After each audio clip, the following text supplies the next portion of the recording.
다 같이 묵상 기도 드리심으로 주일 예배를 시작하겠습니다. 나의 반석이신 하나님, 여호와를 찬송하려다. 그가 내 손을 가르쳐 싸우게 하시며 손가락을 가르쳐 전쟁하게 하시는도다. 여호와는 나의 사랑이시오, 나의 요새시오, 나의 산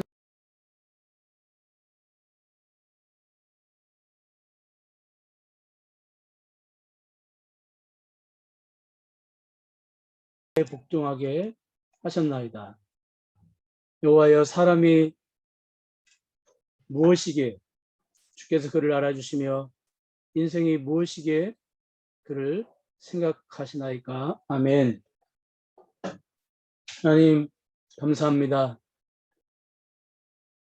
지난 한 주간 동안도 주님의 크신 자비와 사랑과 능력과 그리고 한없는 은혜가 아니었으면 저희들이 이렇게 함께 모여 예배를 드릴 수 없습니다. 총알이 빗발치는 전쟁터와 같은 그런 환경에서 저희들이 이렇게 주의 은혜와 돌보심과 보호하심이 있었기에 저희들이 이렇게 한 자리에 모여서 예배를 드리게 되었습니다. 저희들의 온 마음과 정성과 뜻을 다하여 예배하게 하여 주시옵소서. 그런 은혜들을 깊이 생각하면서 예배할 수 있도록 주의 은혜를 베풀어 주옵소서. 예수님의 이름으로 기도하옵나이다. 아멘. 찬송가 9장입니다.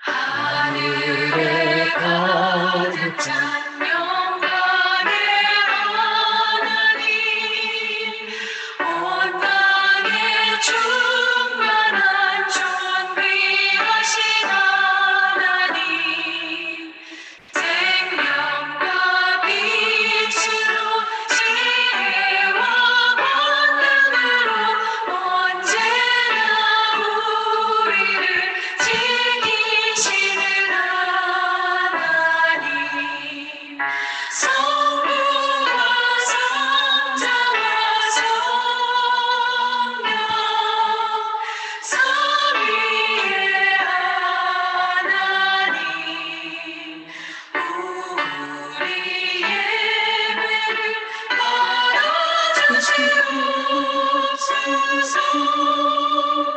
사랑이 넘치는 자비하신 하나님, 은혜가 풍성한 구원의 하나님, 참회의 심령에 평안을 주시옵고 죄악과 허물을 용서하여 주소서.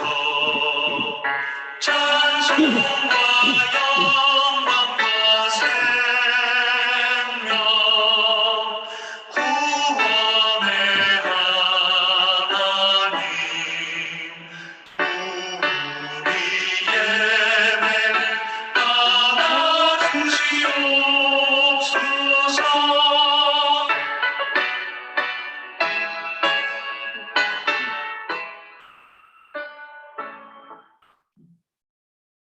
사도신경으로 신앙 고백하시겠습니다. 전능하사 천지를 만드신 하나님 아버지를 내가 믿사오며 그의 아들 우리 주 예수 그리스도를 믿사오며 이는 성령으로 잉태하사 동정녀 마리아에게 나시고 본디오 빌라도에게 고난을 받으사 십자가에 못 박혀 죽으시고 장사한 지 사흘 만에 죽은 자 가운데서 다시 살아나시며 하늘에 오르사 전능하신 하나님 우편에 앉아 계시다가 저리로서 산자와 죽은 자를 심판하러 오시리라. 성령을 믿사오며 거룩한 공예와 성도가 서로 교통하는 것과 죄를 사해 주시는 것과 몸이 다시 사는 것과 영원히 사는 것을 믿사옵나이다. 아멘.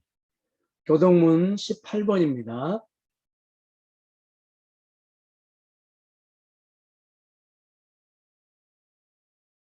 여호와여, 내가 주께 피하오니 나를 영원히 부끄럽게 하지 마시고 주의 공의로 나를 건지소서. 내게 귀를 기울여 속히 건지시고 내게 견고한 바위와 구원하는 산성이 되소서. 주는 나의 반석과 산성이시니 그러므로 주의 이름을 생각하셔서 나를 인도하시고 지도하소서. 그들이 나를 위하여 비밀이 친 그물에서 빼내소서. 주는 나의 산성이십니다. 내가 나의 영을 주의 손에 부탁하나이다. 진리의 하나님 여호와여, 나를 속량하셨나이다. 내가 허탄한 거짓을 숭상하는 자들을 미워하고 여호와를 의지하나이다. 내가 주의 인자하심을 기뻐하며 즐거워할 것은 주께서 나의 고난을 보시고 환난 중에 있는 내 영혼을 아셨으며 나를 원수의 수중에 가두지 아니하셨고 내 발을 넓은 곳에 세우셨습니다. 아멘. 찬송가 249장입니다.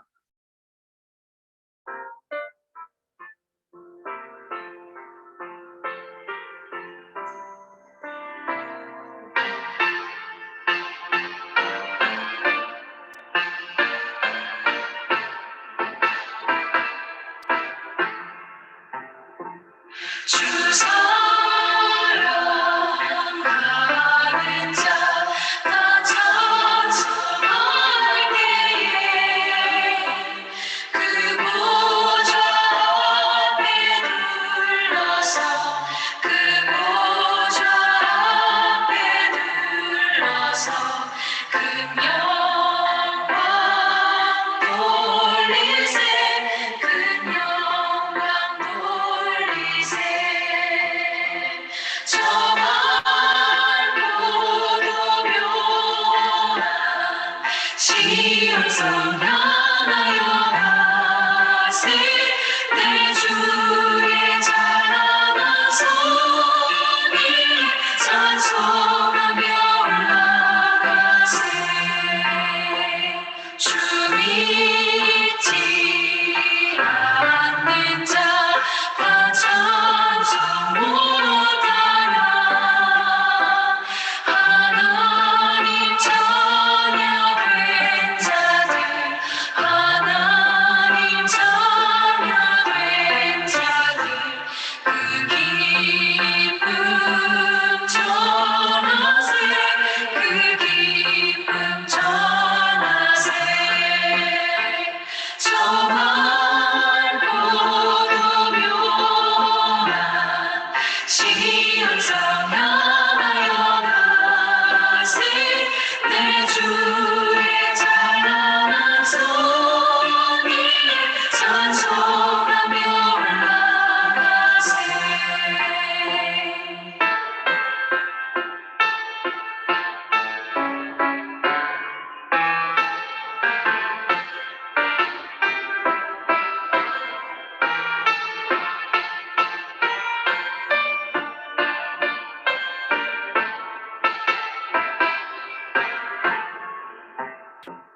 저 하늘 황금길 나 올라갈 때에 시온성 언덕 위에서 시온성 언덕 위에서 수많은 천사들 날 인도하리라. 저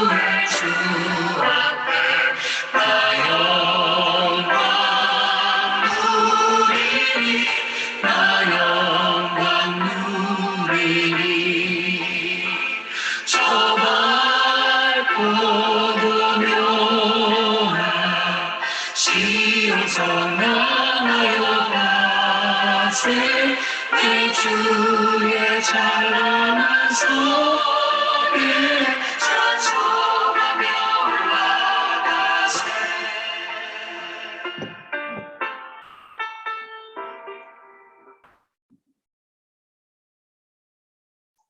다 같이 기도드리시겠습니다.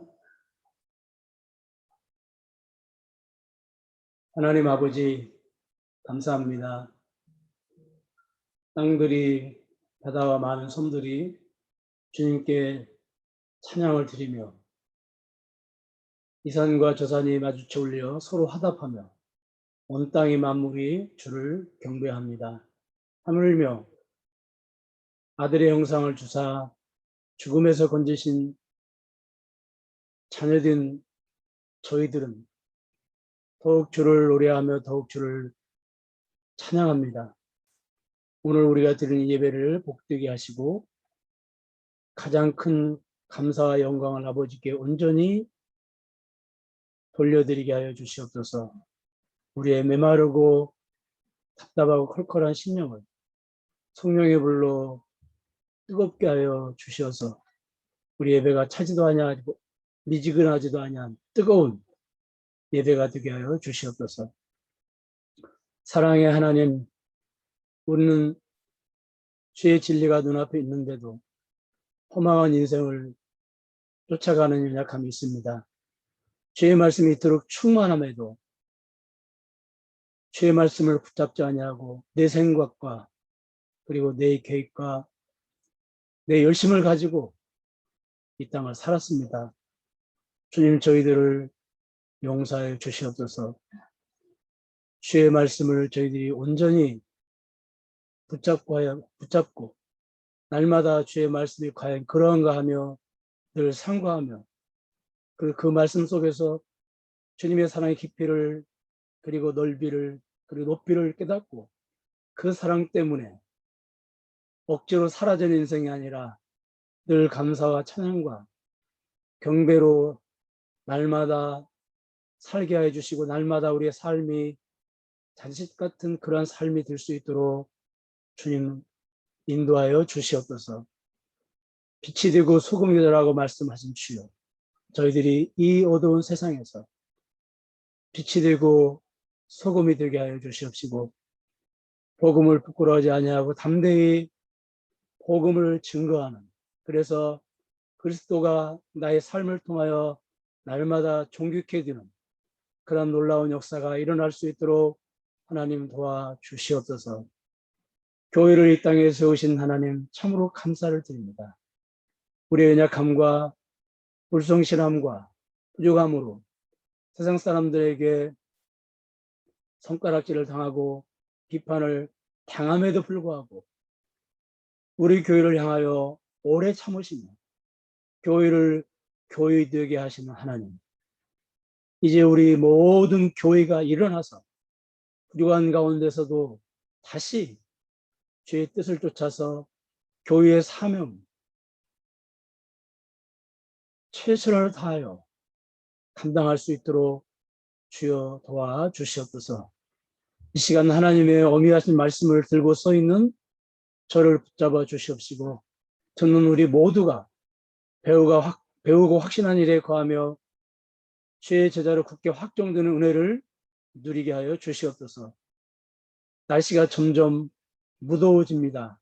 이 무더위에 영육간에 저희들이 잘 지낼 수 있도록 주여 은총을 내려주시옵시고 특별히 우리 아이들이 어디에 있든지 늘 주께서 돌보시고 인도하시고 역사하여 주시옵소서.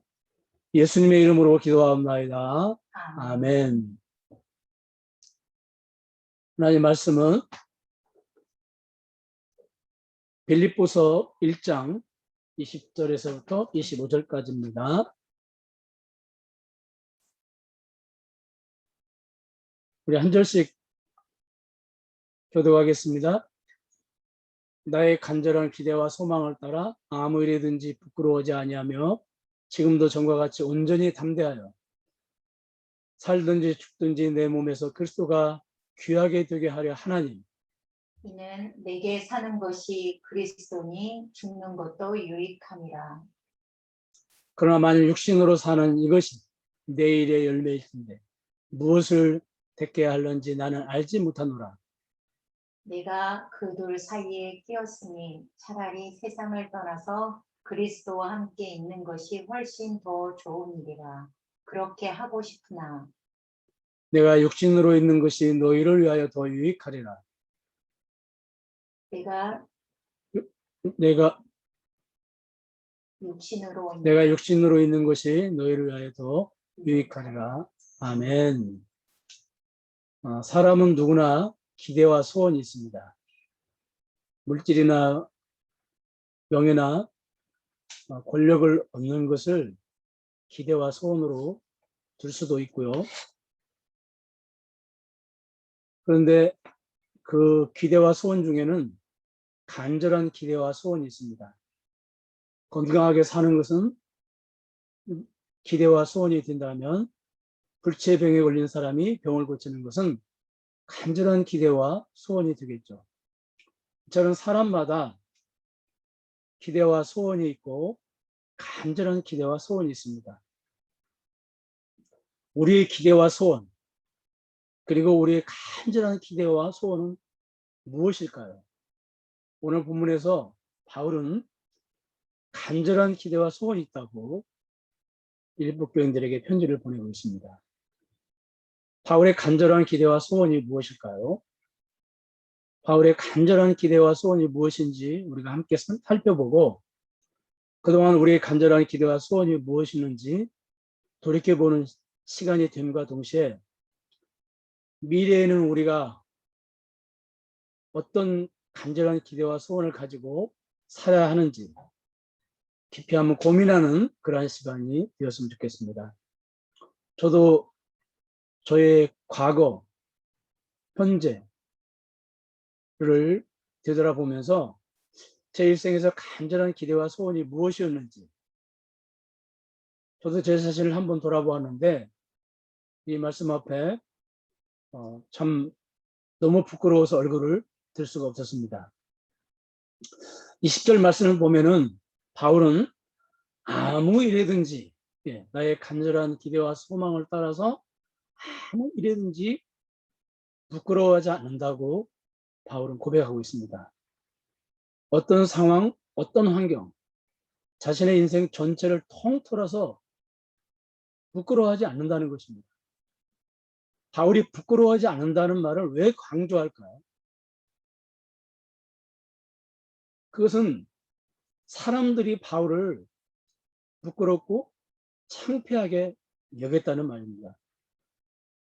사실 바울은 부끄럽게 여김받을 사람이 전혀 아닙니다. 바울은 유대 사회에서 존경을 받고 자랑스럽게 여김받을 사람이었습니다. 바울은 유대 명문 가문에서 태어나서 외국 명문대학에서 다양한 학문을 공부해서 닥학다식했습니다. 지금으로 말하면 정말로 실력 있는 교수급이었죠.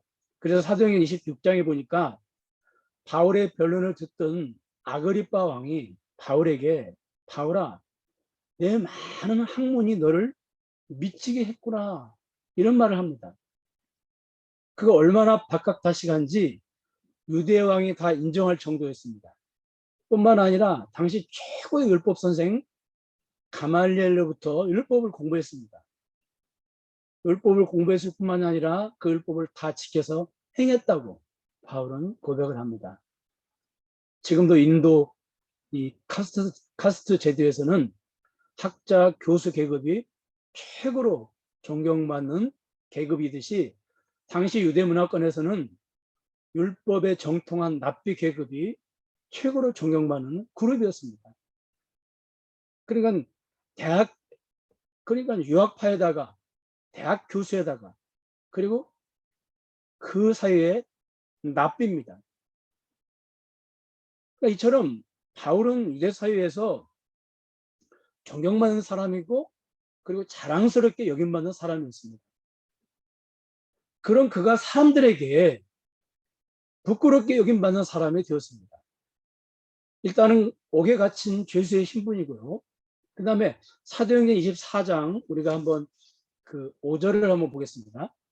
우리 한번 같이 읽겠습니다. 시작. 우리가 보니 이 사람은 연병이라 천하에 퍼진 유대인을 다 소유하게 하는 자요 나사렛 이단의 괴수라. 이 유대인들은 바울을 연병이라고 합니다. 이 연병은 장티부스병을 말하는데 그러니까 병균을 옮기는 사람이라는 뜻입니다. 이 연병 안에 우리가 막 옛날 어른들은 연병 안에 이런 욕 하잖아요. 이 연병 안에 이 욕은 재수 없는 놈, 뭐 그런 뜻입니다. 그리고 이어서 바울을 나사렛 이단의 괴수라고 합니다. 그러니까 나사렛 이단은 예수님을 말하고요. 그 이단의 교수, 그러니까 요즘으로 말하면 그 교주 정도 되는데 왜 교주라는 표현을 쓰지 않고 유대인들은 괴수라는 표현을 썼을까요? 괴수. 여러분 괴수라는 뜻이 무슨 뜻인지 아십니까? 괴수라는 뜻은 그 괴물 그런 뜻입니다. 괴물. 쉽게 말하면. 네, 괴물. 여러분 그러니까 당시 유대인들은 바울을 이단의 괴수로, 이단의 괴물로 생각을 했다는 것입니다. 당시 유대교는 기독교를 이단으로 정죄를 했습니다. 왜냐하면 사람을 감히 하나님이라고 했기 때문에 그렇습니다. 우리나라도 자칭 하나님이 참 많습니다. 그들을 우리는 어떻게 생각합니까? 결코 좋게 생각하지 않죠. 근데 유대인들의 생각은 우리와 비교할 수가 없습니다. 사도행전 26장에 보니까 바울 자신도 유대교에 있을 때 개종하기 전에 기독교인들을 죽이고 고문하고 옥에 투옥하는 일에 얼마나 자신이 열심을 내고 열정적으로 그 일을 했는지 자신의 과거를 소개를 하죠. 여러분 바울만 그런 것이 아니라 거의 모든 유대인들이 기독교인들을 이상한 동물, 괴물 취급을 했습니다. 이처럼 바울 당시 유대 사회에 재수 없는 존재, 괴물과 같은 암적인 존재, 이런 존재들이 바로 기독교인들이었습니다.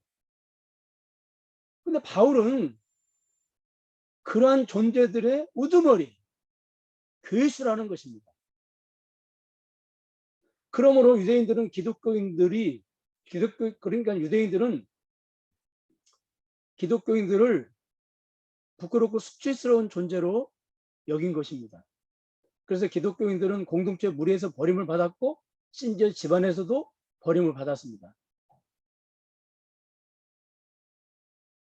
심지어 아그리빠 왕은 사도행전 26장에 보니까 바울이 예수님을 전하니까 바울을 미쳤다고까지 하고 있습니다. 바울을 미치는 취급을 한 것입니다. 왜냐하면 아그리빠 왕도 유대인이기 때문에 그렇습니다. 여러분 사람들의 존경을 한 몸에 받고 사람들의 자랑거리가 되었던 바울이 왜 하루아침에 부끄러운 존재, 괴물과 같은 존재, 그리고 미친놈, 미친 사람 취급을 받았습니까? 왜 재수없는 존재 취급을 받았습니까? 바로 바울이 전하는 복음, 예수 그리스도 때문입니다. 그는 언제든지 복음을 전하지 않고 그리스도를 전하지 않고 그리스도를 배도하고 그리스도가 하나님이 아니고 사람이라고 선포하기만 하면, 그래서 기독교를 버리고 유대교로 다시 돌아가기만 하면 다시 예전처럼 존경받는 사람, 자랑스럽게 여김받는 사람이 될 수가 있습니다. 그러나 바울은 사람들이 자신을 부끄럽게 여기든 말든 자신을 결코 부끄러워하지 않는다고 고백을 하고 있습니다. 자신이 어떤 취급을 받든 오직 자신의 몸에서 그리스도가 존귀히 되기를 원한다고 고백하고 있습니다. 이 존귀, 이 신번역 말고 구번역에는 존귀히 되기를 원한다. 이 존귀히 된다는 말은 지위나 신분이 높고 귀하다는 것입니다. 높고 귀하다. 그러니까 바울의 간절한 기대와 소원은 다른 것이 아니라 오직 자신의 몸에서 그리스도가 존귀히 되게 하는 것뿐이었습니다. 자신은 사람들에게 어떤 평가를 받든, 사람들에게 무슨 뭐 괴물 취급을 받든 아니면은 미친놈 취급을 받든 전염병, 병을 옮기는 그런 전염병균과 같은 그런 취급을 받든 어떤 취급을 받든 바울의 기대와 소원은 오직 예수 그리스도가 자신의 몸을 통해서 존귀히 되게 하는 것. 이것이 바울의 간절한 기대와 그리고 간절한 소망이었다고 하는 것입니다. 여러분, 여러분들의 간절한 기대 그리고 간절한 소원은 무엇입니까? 여러분들의 현재의 간절한 기대와 현재의 간절한 소망 말고 과거에 여러분들의 간절한 기대와 그리고 간절한 소원은 무엇이었습니까? 그리고 앞으로 여러분들의 간절한 기대와 소망은 또 무엇이어야 되겠습니까? 저도 이 말씀 앞에서 저는 여러분들과 달리 목회를 직업으로 하고 목회를 하는 사람들이 아니겠습니까? 목회를 하는 사람이 아니겠습니까? 그러면 마땅히 바울과 같은 그러한 기대와 소원이 저에게 있어야 될 터인데 저에게도 이런 것들이 없다고 하는 걸 발견하고 저도 깜짝 놀랐습니다. 얼마나 부끄러웠는지 알 수가 없었습니다.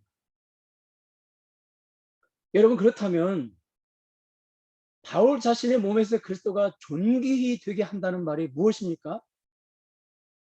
바울은 왜 자신의 삶에서 자신의 삶을 통해서 그리스도가 존귀히 된다고 하지 않고 자신의 몸에서 그리스도가 존귀히 된다고 했을까요? 자신의 삶에서 존귀히 된다는 말이나 몸에서 존귀히 된다는 말이나 다 같은 의미예요. 그런데 바울은 왜 삶이라는 표현을 쓰지 않고 몸이라고 하는 표현을 따로 이렇게 구분해서 이렇게 사용을 했을까요? 어쩌다가 실수로? 그렇지 않습니다. 여러분, 바울이 본문에서 자신의 삶을 통해서 그리스도께서 존귀 된다고 하면 이해가 쉽겠죠. 그렇죠. 그런데 몸에서 존귀 된다고 하면 이해가 잘 안 갑니다. 그렇잖아요. 몸에서 존귀 된다. 몸에서. 여러분, 이게 무슨 의미일까요? 이 말씀의 의미를 정확하게 이해하려면 어디에서 힌트를 찾아야 되냐면 다른 곳에서 힌트를 찾아서는 안 되고요. 본문에서 힌트를 찾아야 됩니다. 20절 중반에 보니까 이렇게 기록이 되어 있습니다. 오직 전과 같이 이제도, 우리 한번 따라서 하겠습니다. 오직 전과 같이 이제도. 그러니까 이 말은 어떤 환경에서든지 그 환경의 영향을 받지 않고 과거에나 지금이나 변함없이, 그 뜻이죠. 변함없이 그리스도를 존귀히 되게 하려 한다. 뭐 이런 뜻이죠. 그다음 구체적으로 여러분 어떤 환경을 말합니까? 이제도는 어떤 환경 가운데 바울이 있다는 겁니까? 지금 바울이 현재 로마 감옥에 갇힌 상태를 말합니다. 우리가 바울 서신을 해석할 때 늘 그려야 될 그림이 뭐냐면요, 바울이 옥에 갇혀서 재판을 기다리고 있는 그림입니다. 이 그림은 항상 우리가 그리고 바울 서신을 봐야 됩니다. 옥에 갇혀서, 로마 감옥에 갇혀서 재판을 기다리고 있는, 그래서 뭐 내가 뭐 살든지 죽든지 이런 표현도요, 그냥 단순히 일상의 삶 가운데서 내가 뭐 그냥 뭐 병 걸려서 살든지 죽든지 교통사고 나서 살든지 죽든지 그런 의미가 아니고요, 내가 재판 결과 죽게 되든지 아니면 석방되게 되든지 그래서 살아나든지, 이런 그런 의미에서 이런 말씀을 한 거거든요. 그러니까 항상 우리 그림은 어떤 그림이 있어야 되냐면 바울이 지금 재판을 앞두고 있는 그런 그 그림을 우리가 항상 그리면서 이 서신서들을 해석을 해야 됩니다. 자, 그렇다면 전에는요. 전에도 그랬죠. 전에도 역시 죄인의 몸으로 옥에 갇혀 있는 상태를 말합니다. 바울은 로마로 호송되기 전에도 자신의 모국 유대 감옥에 갇혀 있었습니다. 그러니까 전과 같이 이제도는 전에 옥에 갇혔을 때와 같이 이제도 옥에 갇혀서 이렇게 해석을 해야 되죠. 그러므로 전에 옥에 갇혀 있을 때처럼 이제 옥에 갇혀 있을 때에도 내 몸에서 그리스도가 존귀 되게 하려 한다고 해석을 해야 되는 것입니다.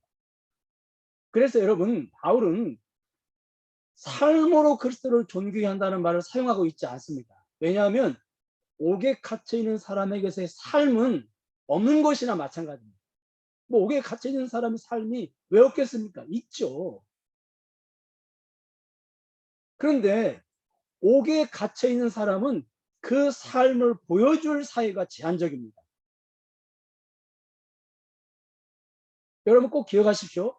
하나님 나라의 성도의 삶은 홀로 산속에 들어가서 성인이 되어서 성인으로 사는 삶이 절대 아닙니다. 하나님 나라는 성인이 되고 착한 사람이 되는 것이 목적이 아닙니다. 성인이 되고 착한 사람이 되어서 하나님 나라가 어떤 사회에, 하나님을 알지 못하는 사회에 증시되는 것이 목적입니다. 그렇기 위해서 반드시 하나님 나라를 보여줄 사회가 있어야 됩니다. 사회가. 그 공동체가 반드시 있어야 되는 겁니다.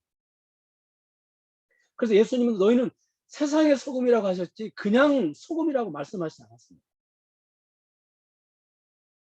그러니까 세상이 없는 소금이 아무리 맛이 있어도 그 자체로 의미가 없는 거예요. 옛날에 중세시대가 왜 암흑기였습니까?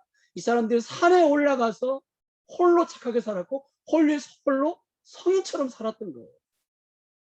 세상에 내려와야 되거든요. 내려와서 빛이 되고 소금이 되어야 되는 것입니다. 그런 의미에서 바울이 옥에 갇혀 있는 삶은 어떤 의미에서 삶이 아닙니다. 하나님 나라적인 삶이 아닌 거죠. 그렇다면 이제도 전과 같이라고 했으니까 전에 옥에 갇혔을 때의 바울의 모습을 우리가 살펴보아야 합니다.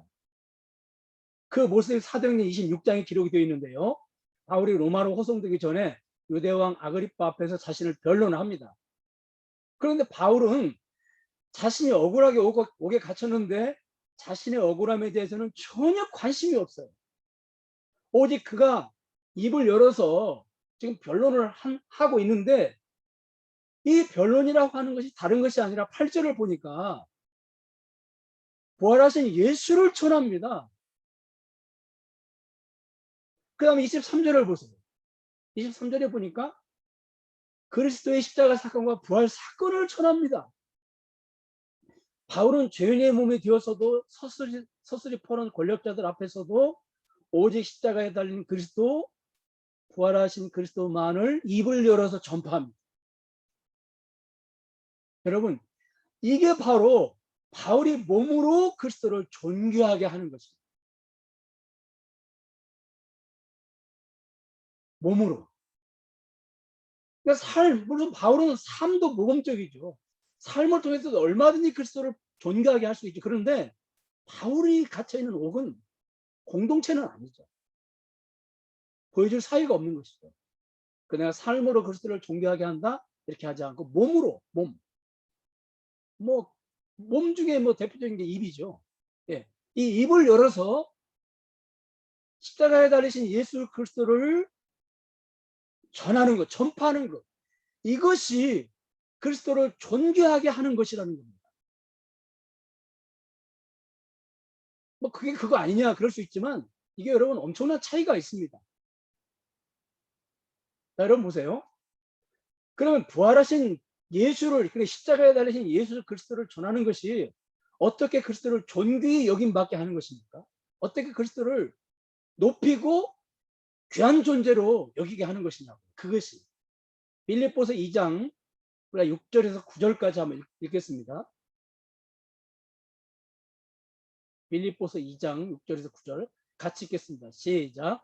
그는 근본 하나님의 본체시나 하나님과 동등됨을 취할 것으로 여기지 아니하시고 오히려 자기를 비워 종의 형체를 가지사 사람들과 같이 되셨고 사람의 모양으로 나타나사 자기를 낮추시고 죽기까지 복종하셨으니 곧 십자가에 죽으십니다. 이러므로 하나님이 그를 지극히 높여 모든 이름 위에 뛰어난 이름을 주사. 아멘. 여러분, 하나님은 가장 낮은 사람의 모습으로 오신 그리스도를 언제 존귀한 자리에 올리셨습니까? 바로 8절. 십자가에 달려 죽으신 다음에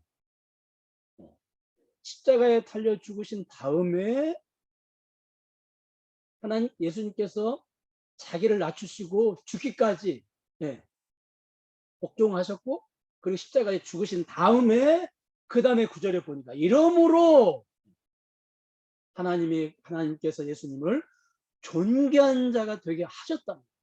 존귀한 자. 그러므로 바울이 그리스도를 존귀 여김받게 하려면 다른 예수를 전하는 것이 아니라 십자가에 달린 예수를 전해야 되는 거예요. 사람들에게 십자가에 달린 예수를 전할 때, 사람들이 십자가에 달린 예수를 믿게 될 때 하나님께서 그를 존귀한 자리에 올리시는 겁니다. 여러분, 우리도 바울처럼 우리의 간절한 기대와 소원이 그리스도를 존귀하게 되게 하려 하는 것이어야 되는데 앞으로 미래에 그것이 우리의 삶을 통하여 되어진다면 어느 세월에 되어질까요? 지금 기독교인들의 이 명예가 땅에 떨어지는 이런 상황에서 야, 내가 정말로 내 삶을 통하여 그리스도가 존귀하게 되게 해야 되겠다. 내가 앞으로는 정말로 열심히 착해져야 되겠다. 내가 말씀대로 살아야 되겠다. 그래서 내 삶을 통해서 그리스도를 사람들에게 보여줘야 되겠다. 저나 여러분들 어느 세월에 그렇게 할 수 있을까요? 특히 가족들에게 어느 세월에 그렇게 할 수 있을까요?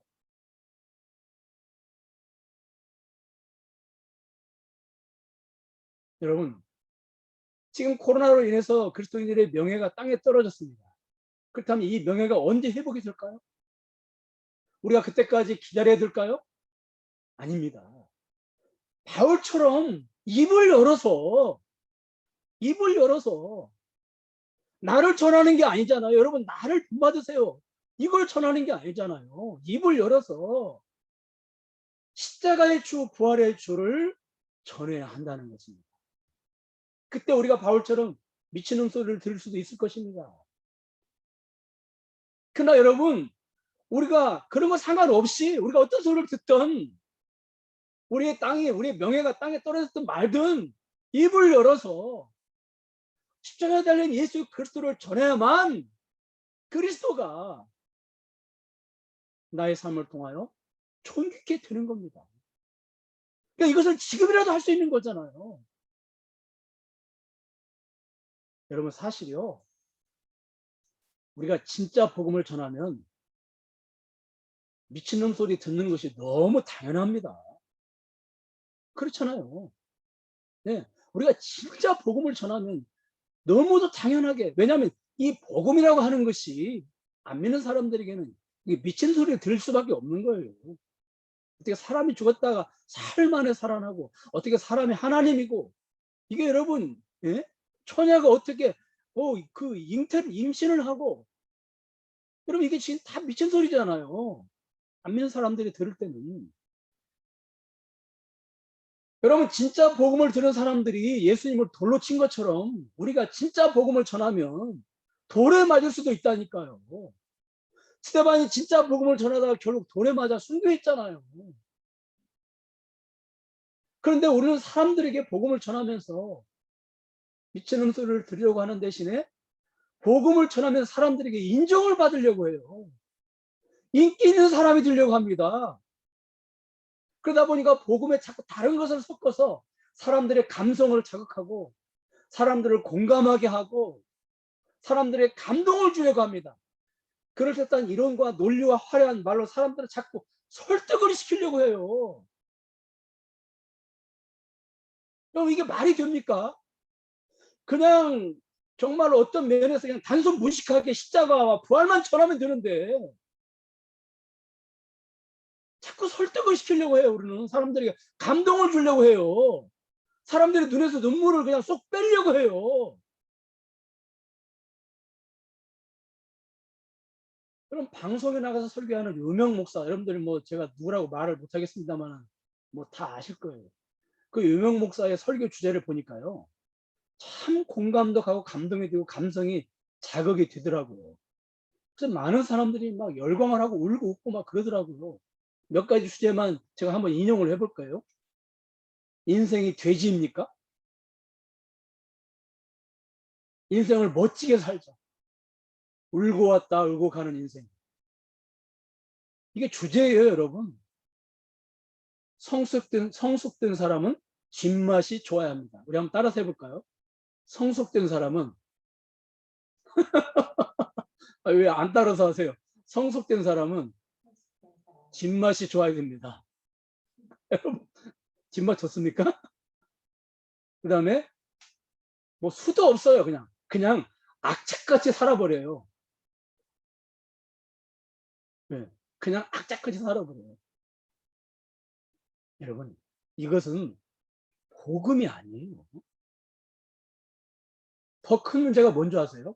사람들로 하여금 복음을 오해하게 만들어버려요.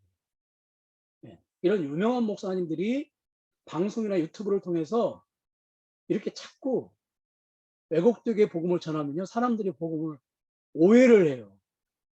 그래서 아예 진짜 복음에는 귀를 돌이켜서 듣지 못하게 만들어버립니다. 여러분 뭐라고 해야 되나? 입맛 버려놓는다. 무슨 말인지 아시죠? 입맛 버려놓는 거. 입맛 버려놓는 거. 근데 자꾸 케이블 TV 같은 곳에서 유튜브 같은 데서 그러니까 복음은 저렇게 전하는구나. 설교는 저렇게 하는구나. 교인들까지 오해를 해가지고요. 교인들의 귀가 거기에 길들여져 버려요.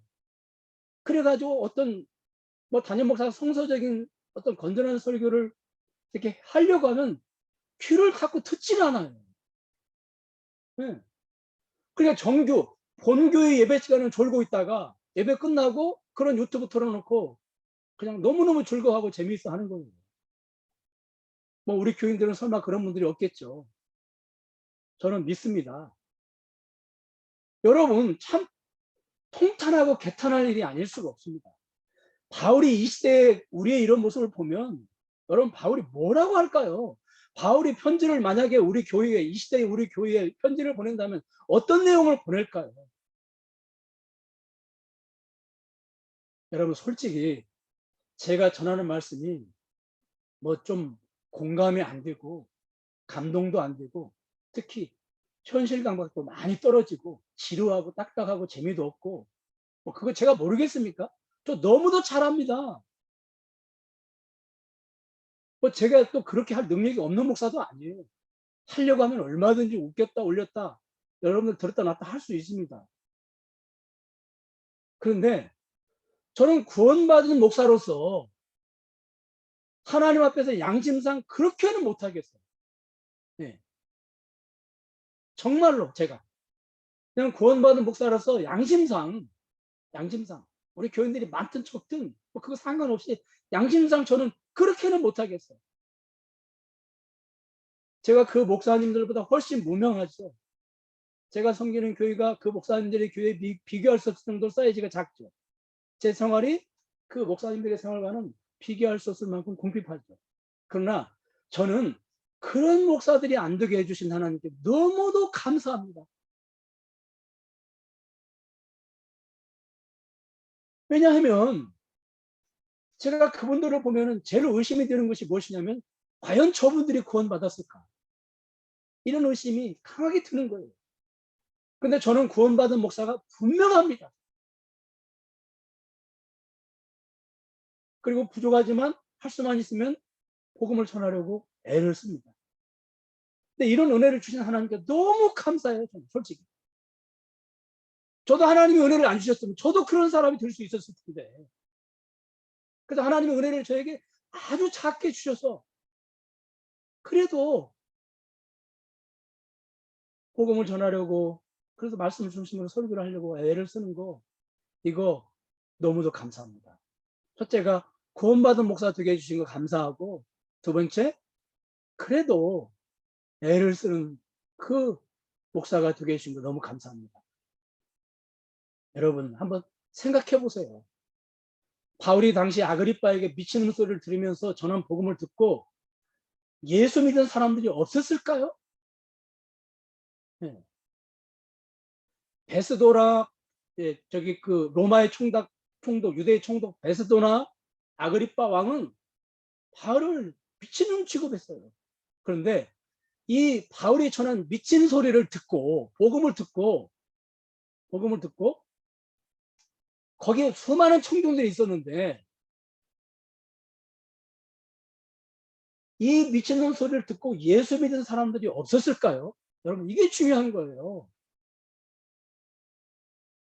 여러분 바울의 이 미친 소리와 같은 복음을 듣고 많은 사람들이 구원받았다고 하는 여러분 구원받는 역사가 일어났다고 하는 사실입니다.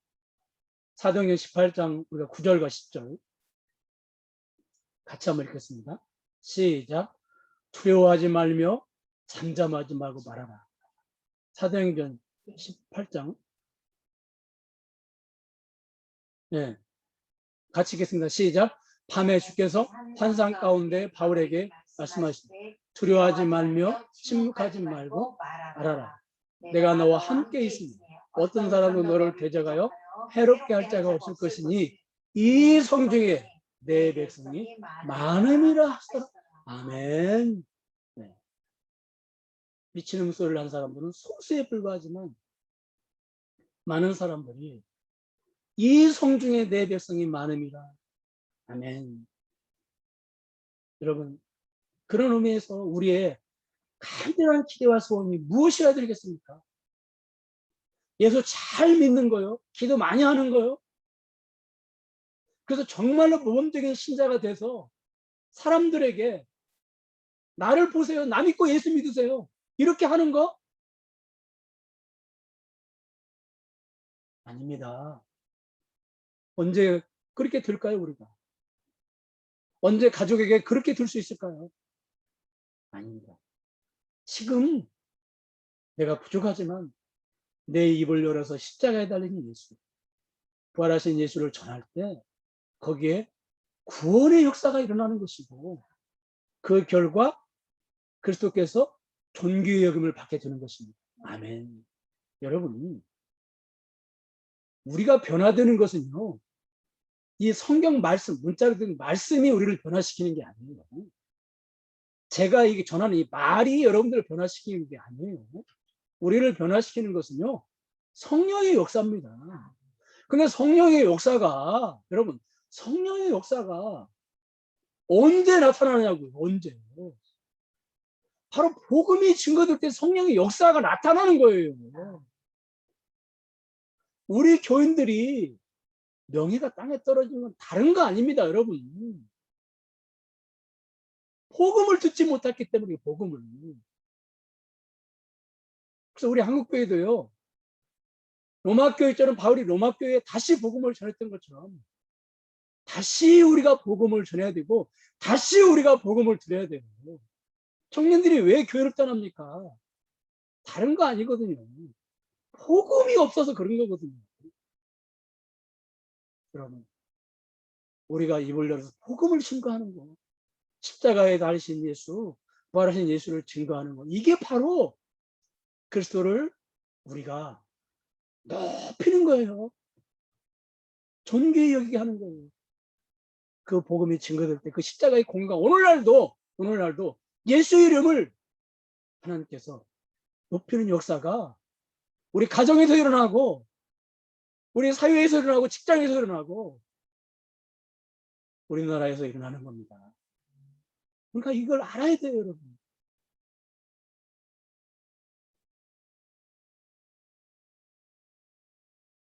사실 우리 기독교가 한국에 들어올 때 이미 불교나 유교의 영향하에 있었습니다.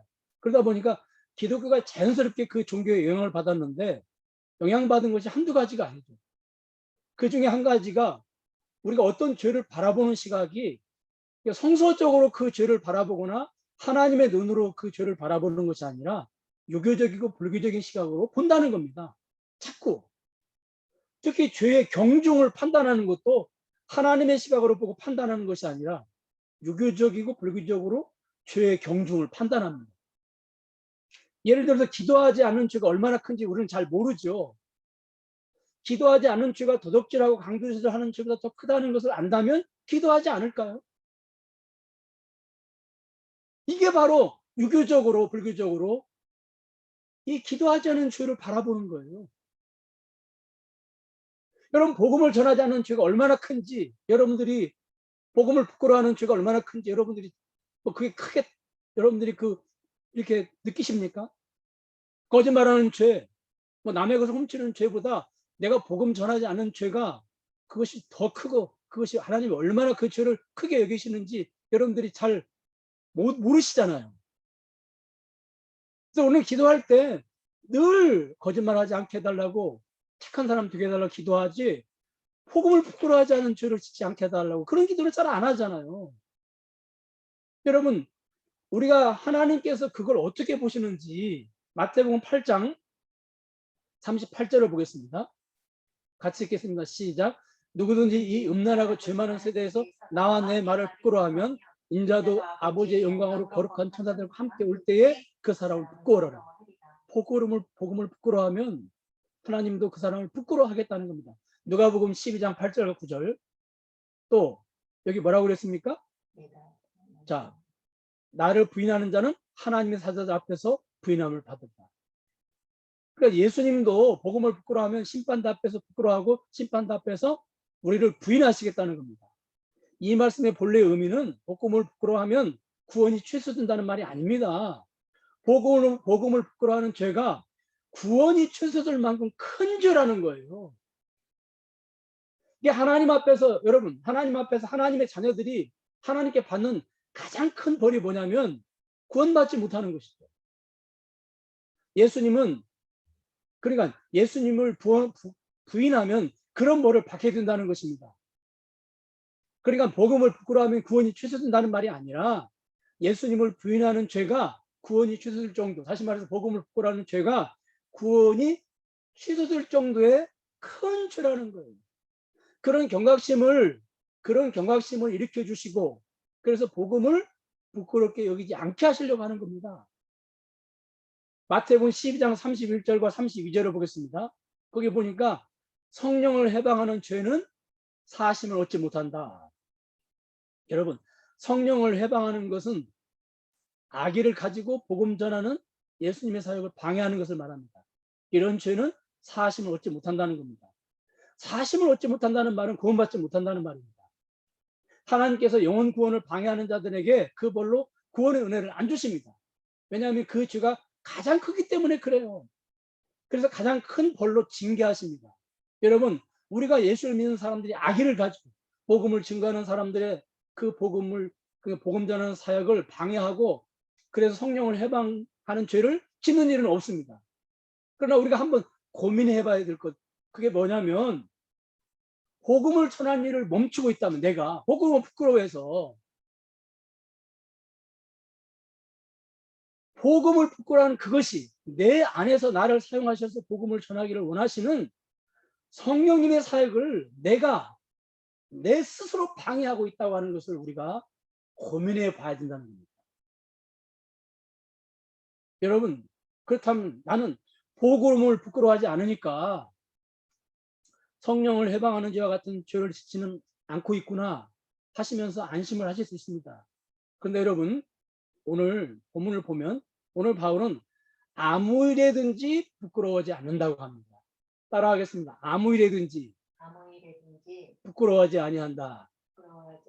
그러니까 아무 일에든지 부끄러워하지 않는다는 말은요, 복음을 전하는 그 일뿐만이 아니라 모든 삶의 영역에서 자신의 인생을 부끄러워하지 않는다는 겁니다.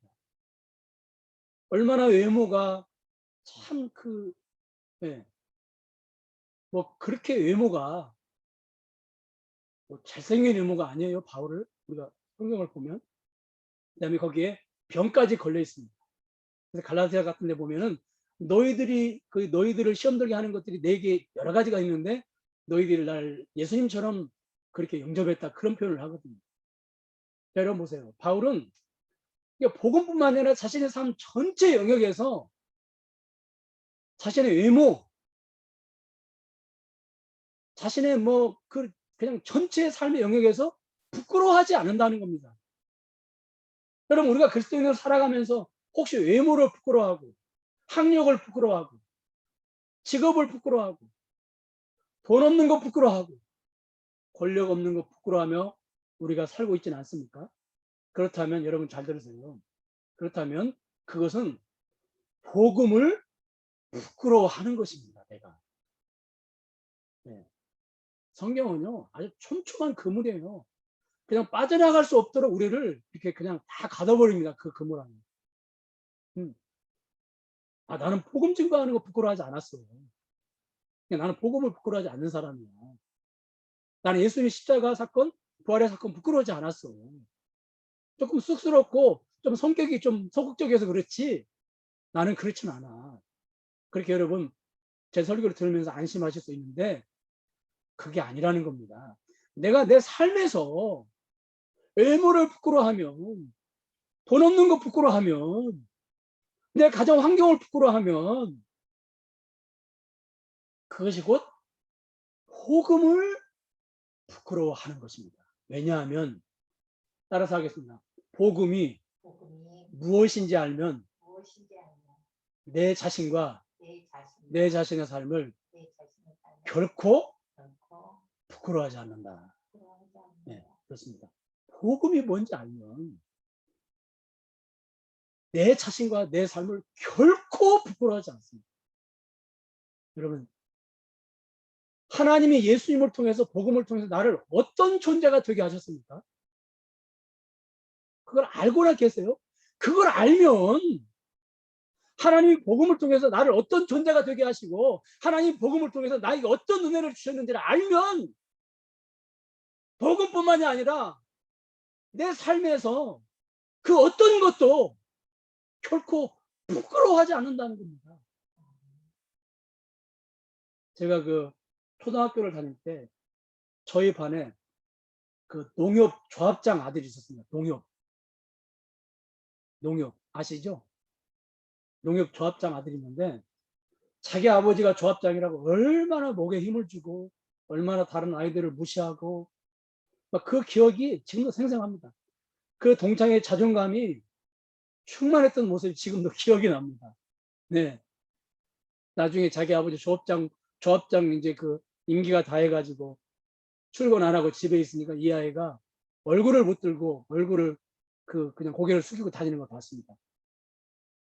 여러분, 농협 조합장 아들도 이러한데 하물며 우리는 어떤 존재들입니까? 우리 아버지가 전능하신 하나님입니다. 우리의 형이, 좀 형이라는 표현을 써서 뭐하지만 근데 잘못된 표현은 아니에요. 우리의 형이 하나님과 동등하신 예수님이십니다. 그리고 더 나아가서 내 안에 영으로 들어와 계시는 성령님이 하나님과 예수님과 동등한 성령 하나님이십니다. 그리고 더 나아가서 미래에는 영원히 죽지 않는 영광스러운 부활의 몸을 우리는 받게 됩니다. 그리고 완성된 하나님 나라를 선물로 받게 됩니다. 여러분, 이 정도면 농협 조합장 아들과 게임이 됩니까? 이건 안 되는 거예요. 그런데 우리는 우리의 삶의 현장에서 농협 조합장 아들보다 못한 자존감을 가지고 자신과 자신의 삶을 부끄러워하며 살고 있어요. 이것이 다른 것이 아니라 복음을 부끄러워하는 결과입니다. 여러분, 저는 말씀을 맺겠습니다. 여러분, 바울의 간절한 기대와 소원이 무엇이었습니까? 다른 것이 아니었습니다. 자기의 몸을 통해서 그리스도가 높아지고 그리고 그리스도가 귀하게 여김받는 것. 이것이 바울의 간절한 기대와 소원이었습니다. 여러분, 우리의 과거 그리고 현재의 간절한 기대와 소원이 무엇이었습니까?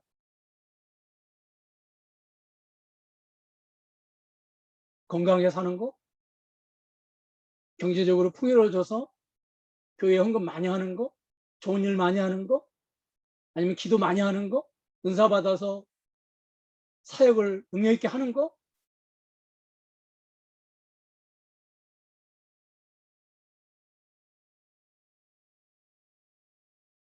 아니면은 그리스도가 내 몸을 통해서 존귀의 여김 받게 되는 거. 한번 여러분, 저도 깜짝 놀랐어요. 저도 목사지만 저에게 이런 기대와 소원이 없었더라고요. 입만 열면 예수님을 전한다고 하는 사람이 이런 소원이, 이런 간절하고 이런 그 절망적인 소원이 없었더라고요. 저도 놀랐습니다. 근데 이렇게 하는 건 어떻게 하는 거라고요? 내 삶을 통해서? 내가 착해져서? 성인이 돼서? 아닙니다. 입을 열어서 십자가에 달리신 예수 그리스도, 부활하신 예수 그리스도를 전하는 겁니다. 네. 여러분, 전하는 거예요. 여러분, 사람들이 그 교회 밖에 있는 분들이 우리를 싫어하는 거지 복음을 싫어하는 건 아니잖아요. 여러분, 그분들이 예수님을 싫어합니까? 그건 아니잖아요. 내가 어떤 소리를 들어도 그런 소리 들 때마다 그래, 나 부족해, 나 연약해, 나에게 무슨 말을 해도 나는 다 받아야 돼. 그러나 예수님은 그런 분이 아니야. 나와 다른 분이야. 사람들에게 오늘 언제 교회가 명예가 회복이 되겠습니까? 네. 언제까지 그 기다릴 거예요? 그러면 많은 사람들이 죽어가고 있는 거죠. 입을 열어서 그리스도를 전하는 거. 십자가에 달린 예수, 부활하신 예수를 전하는 거. 이게 바로 그리스도를 오늘도, 오늘도 존귀히 여김받게 하는 것이라고 하는 거. 이걸 꼭 기억하시기 바랍니다. 그리고 절대 복음을 부끄러워하지 마시기 바랍니다. 여러분의 삶을 부끄러워하지 마시기 바랍니다. 내가 어떤 외모를 가졌든, 내가 어떤 지위에 있든, 내가 가난하든 부하든, 내가 건강하든 병에 들었든, 내가 나이가 많든 적든 결코 여러분들을 부끄럽게 여기면 안 됩니다. 여러분, 바울이 예수님 핍박하니까 예수님 뭐라고 말씀하셨습니까? 바울아, 바울아, 왜 네가 나를 핍박하느냐? 바울은 예수님을 핍박한 적이 없거든요. 사람들을 핍박했거든요. 그런데 예수님은 네가 왜 나를 핍박하느냐? 여러분 한번 생각을 해보세요. 내가 나를 부끄럽게 여기면 예수님을 부끄럽게 여기는 거예요. 그렇잖아요. 나는 참으로 존귀하신 그리스도와 한 몸, 나는 참으로 그리스도와 한 몸 된 존재입니다. 그러므로 나도 자동으로 하나님의 은혜로 존귀한 존재가 되었다고 하는 것을 우리가 늘 기억을 하고 잊지 말아야 됩니다. 기도하겠습니다. 하나님, 우리의 간절한 기대와 소원이 무엇이었는지 우리가 오늘 말씀을 통해서 한번 우리 자신의 삶을 되돌아보았습니다.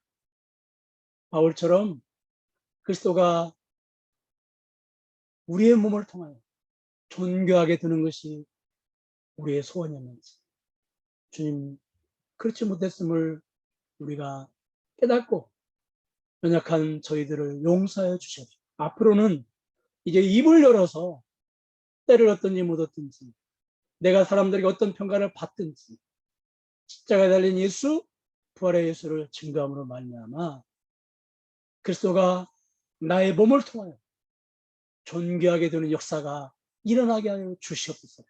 뿐만 아니라 내가 내 자신의 삶을, 내 외모가 어떠하든, 내가 가진 것이 많든 적든, 내 지위가 높든 낮든 내 삶을 부끄럽게 여기지 않는 그런 존재로 살아갈 수 있도록 하나님 은혜를 내려 주시옵소서. 예수님의 이름으로 기도합니다. 아멘. 지금은 우리 주 예수 그리스도의 은혜와 하나님의 극진하신 사랑, 성령님의 감동을 통하십니다. 오늘 이렇게 함께 모여서 하나님께 예배를 드리는 사랑하는 하나님의 자녀들 머리 위에 지금으로부터 영원동토록 함께 계시겠지어다. 아멘.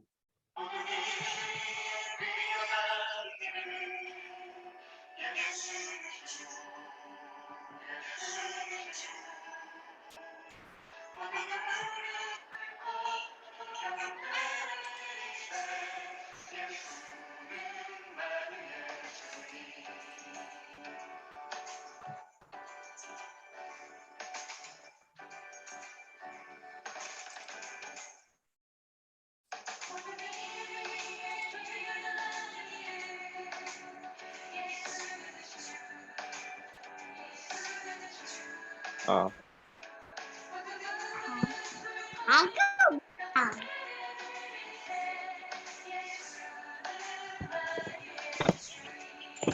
이제 말해도 될 것 같은데.